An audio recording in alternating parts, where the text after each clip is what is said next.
శ్రోతలందరికీ నమస్కారం. ఇప్పుడు వినబోయే కథ పేరు కడలి బంధం. రచించిన వారు బిహెచ్ ఫణి మాధురి గారు. కథ విందాము. ఈనాటి మన పాఠశాల వార్షికోత్సవ సందర్భంగా విచ్చేసిన విద్యార్థుల తల్లిదండ్రులకు నమస్కారాలు. అందరికీ పాఠశాల ఆహ్వాన కమిటీ తరపున ఆహ్వానం పలుకుతున్నాం. చప్పట్లు మోగాయి అనౌన్స్మెంట్ వినగానే. ఎంత తీరికలేని కార్యకలాపాలున్నప్పటికీ సామాజిక కార్యక్రమాల్లో నిత్యం బిజీగా ఉండి శ్రీ శంకరం గారు మన ఆహ్వానాన్ని మన్నించి వచ్చినందుకు కృతజ్ఞతలు తెలుపుకుంటూ వేదికపైకి రావలసిందిగా కోరుతున్నాం.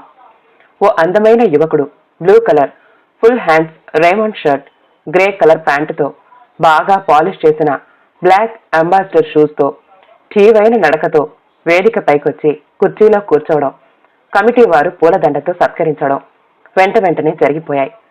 కెమెరాలు క్లిక్కుమంటూ ఆ దృశ్యాన్ని బంధించాయి. అతన్ని చూడగానే ఒక్కసారి అవాక్కయింది వాసంతి. శంకరం ఇంటర్మీడియట్ రోజుల్లో తన క్లాస్మేట్.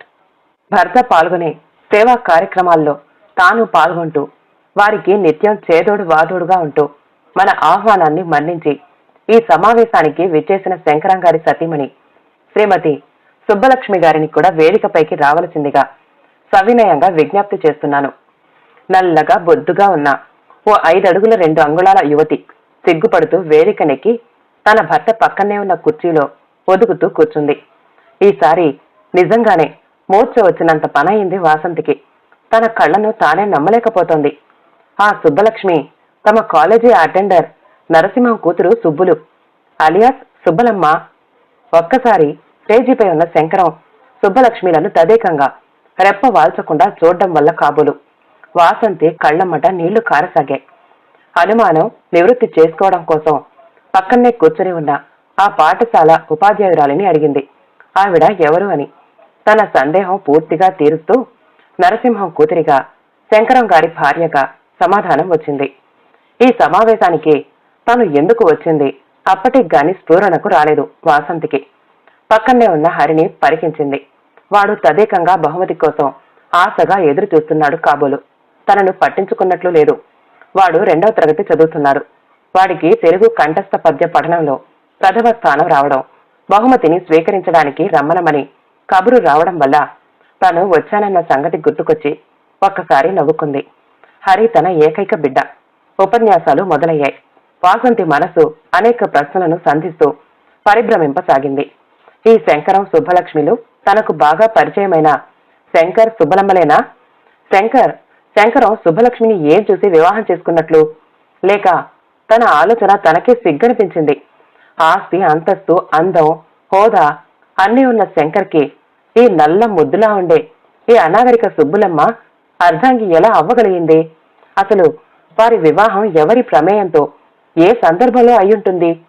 ఇలా వేధిస్తున్న ప్రశ్నలు తనని కుర్చీలో స్థిమితంగా కూర్చోనీయకుండా చేస్తున్నాయి.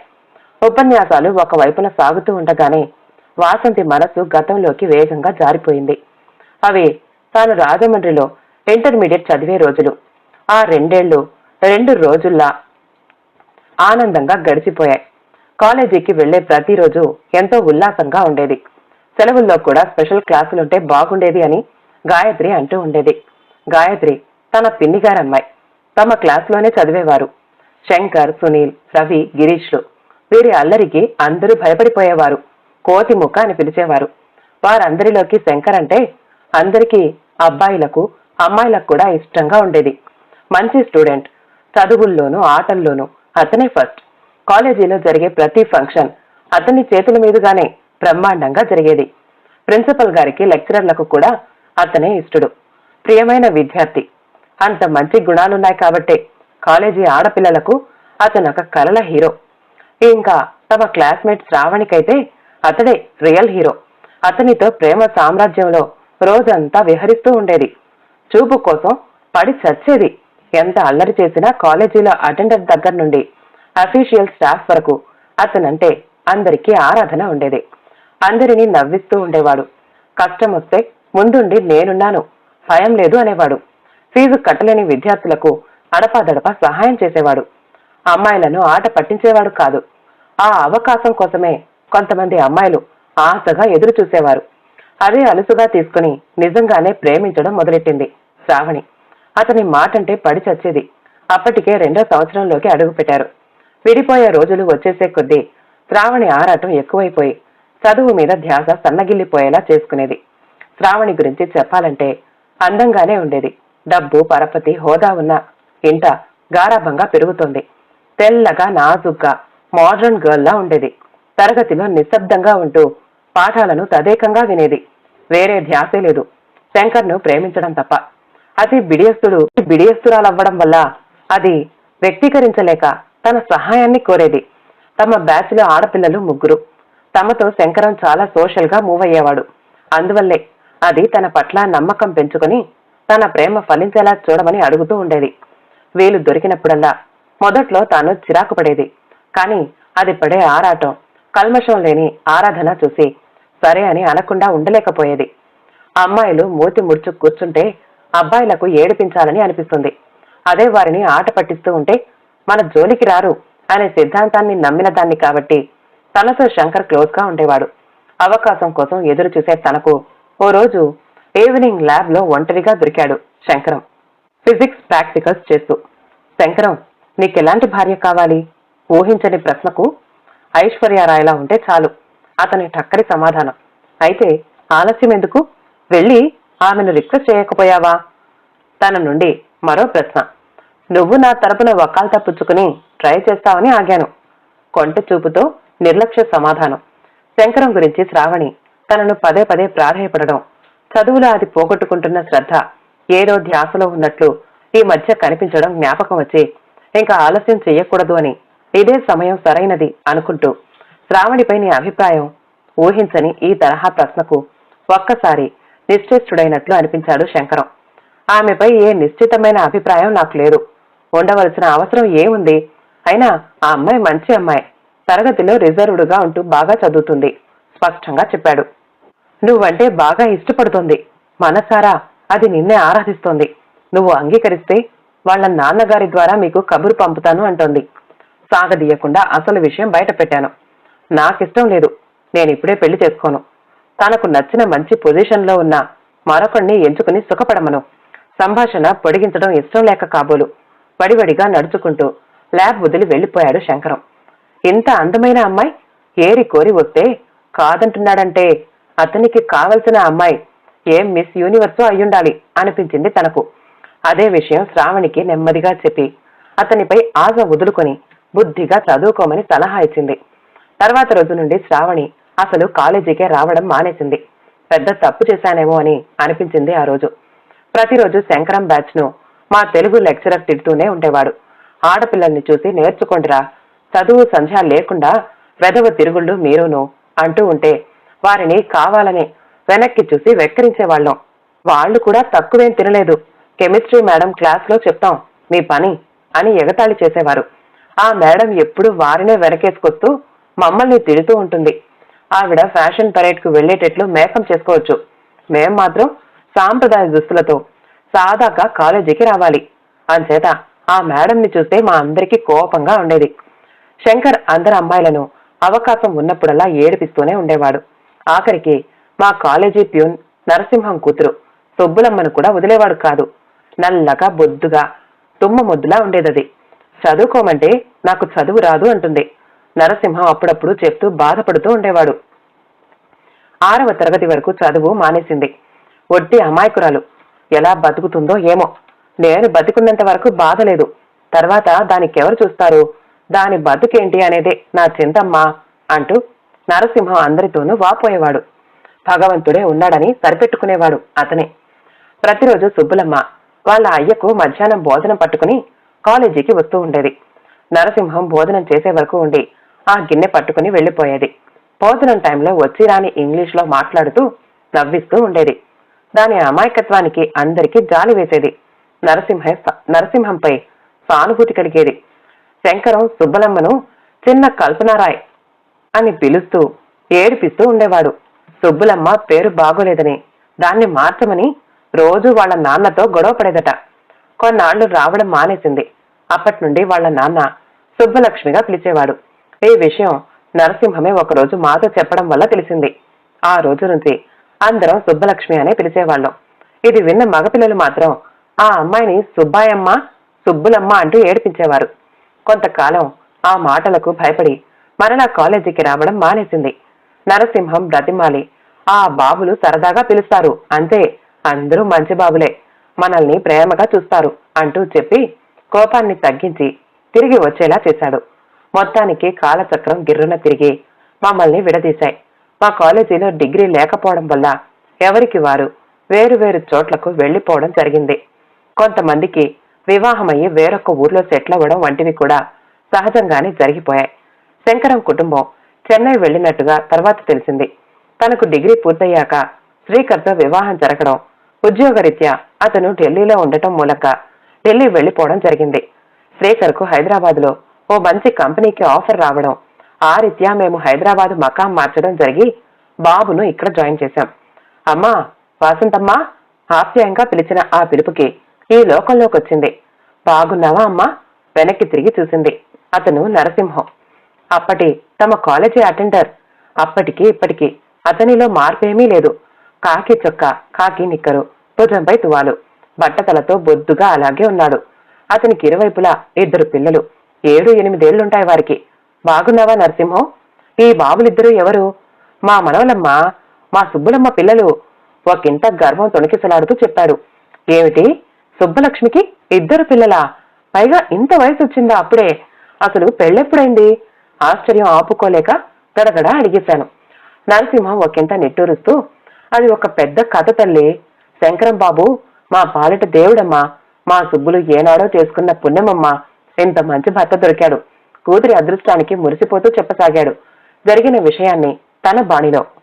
మా సుబ్బులమ్మను తల్లి లేని పిల్ల కాబట్టి అతి గారం చేశాను, నీకు తెలుసు కదమ్మా. అవును, పల్లెత్తు మాట ఎప్పుడూ అనేవాడు కాదు, నాకు తెలుసు, వత్తాసు పలికింది. దాని పెళ్లికని కష్టపడి కొంత సొమ్ము దాచి కొలువు తీరాక వచ్చిన సొమ్ము కలిసి మా ఊరు పోస్ట్ మ్యాన్ కొడుకుతో పెళ్లి కుదిర్చాను. మంచి కుర్రాడే, ఏదో చిన్న ఉద్యోగం చేస్తున్నాడు మద్రాసులో సిమెంట్ కంపెనీలో. నేను ఏం వింటున్నానో లేదోనని నా వైపే తెరిపారా చూశాడు నరసింహం. చెప్పు నరసింహం, వింటున్నాను. మగపెళ్లివారు మద్రాసులోనే పెళ్లి జరిపించాలి అని పట్టుబట్టడంతో నేను మా చిన్నన్నయ్య గారింట్లో మద్రాసుకి మకం కుదిర్చాను, తాత్కాలికంగా పెళ్లి పనుల కోసం. ఇంతలోనే మాయదారి సునామీ రావడం, ఎందరినో పొట్టన పెట్టుకోవడం జరిగింది. తమ వాళ్లను కోల్పోయిన వారెందరో అనాథలైపోయి చెట్టుకొకరు పుట్టలకొకరు చెల్లాచెదురైపోయారు. అలా అనాథలైన వారే ఈ పిల్లలిద్దరూ. వారికి వినపడకుండా నెమ్మదిగా వంగి చెప్పాడు. అది అతని సంస్కారం. పిల్లల మనసు గాయపడకూడదని వీరిని సుబ్బలమ్మ చేరదీసి ఆ రోజు నుంచి పెంచసాగింది. వారి తల్లిదండ్రులు పోవడం వల్ల తానే తల్లి తండ్రి అయి కాచింది. పెళ్లి రోజు వచ్చింది. ముహూర్తం సమయం దగ్గరవుతోంది. ఈ 2 పిల్లల్ని చూసి పెళ్లివారికి అనుమానం వచ్చింది. ఎవరు అని అడగడం జరిగింది. చెప్పడం అయింది. అయినా ఈ కాలం మనుషులు కదమ్మా, వారికి ఈ పని నచ్చలేదు సరికదా. లేనిపోని అభాండాలు వేశారు నా బిడ్డ మీద. వారిని వదిలేస్తే పెళ్లి జరుగుతుంది అని ఖరాఖండిగా చెప్పేశారు. నా బిడ్డ మనసు ఒప్పుకోకపోయేసరికి పీటల మీద నుండి లేచి వెళ్లిపోయారు. పుకారులు లేవదీశారు. దీంతో కృంగిపోక సుబ్బులమ్మ ఇంటి వద్దే ఉంటూ పిల్లలను సాకుతూ వచ్చేది. నేను మాత్రం ఆ సంఘటనను దానిలా తేలిగ్గా తీసుకోలేకపోయాను. తేరుకోలేక ఆ పిల్లల కోసం అది భరించే అపవాదులకు తట్టుకోలేకపోయేవాణ్ణి. పెళ్లికి ముందే పిల్లల్ని కంది అబద్ధాలాడుతోంది అని అందరూ అంటూ ఉంటే భరించలేకపోయేవాణ్ణి తల్లి. తుండుతో కళ్ళు తుడుచుకుని తిరిగి మొదలెట్టాడు. అటువంటి టైంలో అనుకోకుండా ఓ రోజు సిటీ బస్ స్టాప్ లో మన శంకరం బాబు కనిపించాడు. జరిగిందంతా అడిగి తెలుసుకున్నాడు. బాబు చాలా మంచి బాబు కదమ్మా, అందువల్ల ఏది దాచకుండా ఉండలేకపోయాను. మా ఇంట్లో పిల్లలతో ఓ రోజు నేను సుబ్బులమ్మ వీధిలో కూర్చుని ఉండగా ఓ కారు ఆగింది మా ముందర. అందులో నుంచి దిగాడు శంకరం బాబు. చేతిలో పళ్ల బుట్ట, పూలదండలతో అతని డ్రైవర్ కూడా వచ్చాడు. నోట మాట రాలేదు. మంచినీళ్ళిచ్చి కూర్చోమన్నాను. తను వచ్చిన పని చెప్పాడు. మీ సుబ్బులమ్మను పెళ్లి చేసుకోవాలి అని సంకల్పించాను నరసింహం అని. ఇది ఉద్రేకంలో తీసుకున్న నిర్ణయం కాదు, ఆలోచించే ఇక్కడికొచ్చాను. ఎక్కడో దొరికిన అనాథ పిల్లల్ని తానే తల్లి తండ్రిగా ఉంటూ సమాజాన్నే ఎదిరించిన మీ అమ్మాయి భర్తను ఎంతగా గౌరవిస్తుందో చెప్పక్కర్లేదు. అందువల్ల సుబ్బలక్ష్మి నాకు తగిన భార్య అని అనుకునొచ్చాను. నీకు అంగీకారం అయితే ఈ నిమిషంలోనే పిల్లలతో సైతంగా నా దాన్ని చేసుకోవడానికి వచ్చాను అని అంటూ ఉంటే ఆ నిమిషంలో మాట ఊపిరి రెండూ ఆగిపోయినంత పనైందమ్మా నాకు. దేవుడే స్వయంగా పిలవకుండా వచ్చి వరం అడిగితే ఎలాగుంటుందో పరిస్థితి ఊహించమ్మా. నా పరిస్థితి అలాగే అయ్యింది. అచేతనంగా కొట్టాను. దండలు మార్చి సుబ్బలక్ష్మి దగ్గరకు తీసుకున్నాడు. నా పాదాలకు నమస్కారం చేశారు. ఆ క్షణంలోనే నా సుబ్బులు, నా బిడ్డ ఓ ఉత్తమునికి ఇల్లాలయ్యింది. ఇప్పటి వరకు అనాథలైన నా మనవళ్లు ఆదర్శ భావాలు గల ఓ వ్యక్తికి తండ్రి స్థానాన్నిచ్చారు. ఆగని కన్నీటిని తిరిగి తుడిచాడు నరసింహం. బలవంతంగానే కంట్రోల్ చేసుకున్నాను కొన్నాళ్లకి. అంతేకాదు తల్లి, తిరిగి మొదలుపెట్టాడు. పెళ్లికి పైసా ఖర్చు పెట్టనీయలేదు. మా కుటుంబం కోసం, ఆ పిల్లలు జరిగిన ఘోర సంఘటనను మర్చిపోయేలా చేయడం కోసం తన మకం హైదరాబాద్ మార్చాడు. నన్ను తన వద్దే ఉండమని తీసుకునొచ్చేశాడు. నేను బాధపడకుండా హైదరాబాద్ అయితే అందరికీ అనుకూలంగా ఉంటుందని చెప్పాడు. అంత మంచి బాబమ్మ మా శంకరం బాబు. పైగా పిల్లలు పుట్టకుండా ఆపరేషన్ కూడా చేయించుకున్నాడట. తర్వాత తెలిసింది. ఈ పిల్లల్ని తన వాళ్లలాగే పెంచి ఈ రోజు ఈ స్కూల్లో ఉత్తమ విద్యార్థులుగా బహుమతిని తీసుకునే స్థాయికి తీసుకొచ్చాడమ్మా. ఆ బహుమతులు అందుకోవడానికి తన భార్యా పిల్లలతో రావడమే కాదు, ఇతరులకు బహుమతులు పంచి ఇవ్వడానికి తానే తగిన వ్యక్తిగా గుర్తింపు పొంది ఈ రోజు చీఫ్ గెస్ట్ గా పిలువబడి వేదికనెక్కాడమ్మా. విషయం పూర్తి చేసి గర్వంగా మరోసారి తన అల్లుణ్ణి చూసుకుంటూ ఉన్న నరసింహం కళ్ళు మెరవడం గమనిస్తున్న తనకు Sandeep, Shashideep best students of the school వచ్చి బహుమతులు అందుకోవలసిందిగా కోరుచున్నాము అన్న పిలుపుతో ఈ లోకానికి తిరిగి రాక తప్పలేదు. నరసింహం చేతుల నుంచి విడిపించుకుని ఇద్దరు పిల్లలు పరిగెత్తుకుంటూ వేదికపై చేరి స్వయంగా వారి దేవుడి చేతుల మీదుగా బహుమతులు అందుకున్నారు. Well done Shankar, well done అంటూ నా మనస్సు గెంతులేసింది. హరి తిరిగి ప్రకటన. వచ్చి బహుమతి స్వీకరించాలి. పిలవడమే తడవు. తనని లాక్కుంటూ స్టేజిపైకి తీసుకుని పోయాడు. అప్రయత్నంగానే వేదికపైకి వెళ్ళింది. శంకరం, సుబ్బలక్ష్మిన కళ్ళు ఒక్కసారి మెరిశాయి తనని చూసి. హలో హలో ముక్తసరిగా పలకరింపులయ్యాయి. తెలియకుండానే తన మనసు శంకరం పాదాలను స్పృశించి తిరిగి యథాస్థానానికి వచ్చి చేరింది. సుబ్బలక్ష్మిని దీవించడానికి, మెచ్చుకోవడానికి. నల్లగా మొద్దుగా తుమ్మ మొద్దులా పొట్టిగా ఉండే అలనాటి సుబ్బలమ్మ తానే తెల్లగా నాజుగ్గా స్వచ్ఛంగా మెరిసే మనస్సుతో తనకు అందనంత ఎత్తుగా ఉన్న సుబ్బలక్ష్మి కనిపించింది. ఆమె శంకరానికి ఏ విషయంలోనూ తీసిపోదని అనిపించింది. అందరూ వీళ్లలాగే ఆలోచిస్తే లోకంలో అనాథలే ఉండరు. ఏ సునామీలు ఏమీ చెయ్యవు. వీళ్ళిద్దరూ మేడ్ ఫర్ ఈచ్ అదర్ అనిపించింది. శంకరానికి తెలియకుండానే 2 చేతులతో నమస్కారం చేసింది. అది అతనికి వింతగా అనిపించుంటుంది. చేతులను తాకి మృదువుగా విడదీస్తూ పలికాడు. అందిన ద్రాక్ష తీయనా అని తన సందేహం అర్థమైంది అనుకుంటా అతనికి. ఈ బంధం సునామీ బంధం. అదే కొంటి చూపు, టక్కరి సమాధానం గతాన్ని స్ఫురణకు తెచ్చాయి. నాకు సందేహాన్ని నివృత్తి చేశాయి. ఎదురుగా ఉన్న శంకర్ మఠం నుంచి స్పష్టంగా వినిపించింది. మార్గం నేర్చుకుంటున్న వేద పాఠశాల విద్యార్థుల వేదఘోష. త్రియోమే కామః సమృద్ధత్యాం. కథ సమాప్తమండి. కథ నచ్చితే మా ఛానల్ని లైక్ చేయండి, షేర్ చేయండి, సబ్స్క్రైబ్ చేసుకోండి. ఆల్ అనే బెల్ బటన్ని నొక్కండి. మళ్ళీ కలుద్దాం ఇంకో మంచి కథతో.